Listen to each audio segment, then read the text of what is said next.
Africa Business in Brief, issue 535.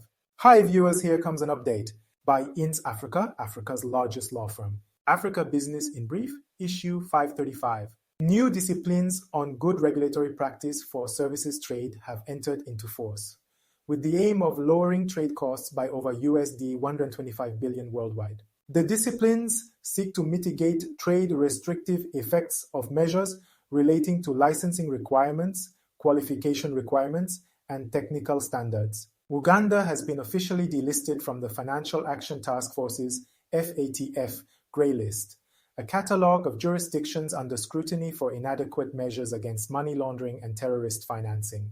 The African Union Commission, by EUC, has emphasized the role of the private sector in climate investments at the Africa's Green Economy Summit, AGES. The AUC and World Bank have signed a grant agreement to support the implementation of the Africa Think Tank Platform project, aimed at producing policy-relevant research on critical cross-border priority issues. East Africans are still struggling to find cheap options for cash transfers within the region, hindering trade and slowing down the implementation of the Common Market Protocol.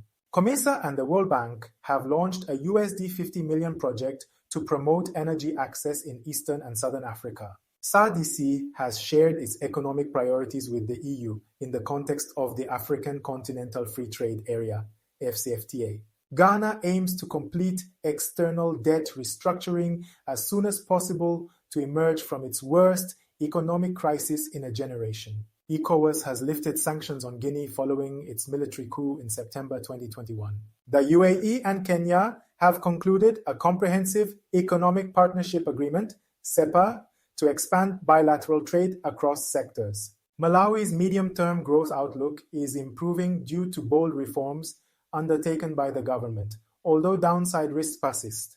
The IMF has completed its Article 4 mission to Mauritius, noting that its economy has rebounded strongly from the impact of the pandemic. Mauritius aims to drive towards a greener manufacturing era by investing in green energy and transitioning towards a cleaner environment. The African Development Bank, AFDB, has committed USD 80 million to the Ekiti Knowledge Zone project in Nigeria, aimed at transforming the region into a hub for digital innovation and knowledge economy.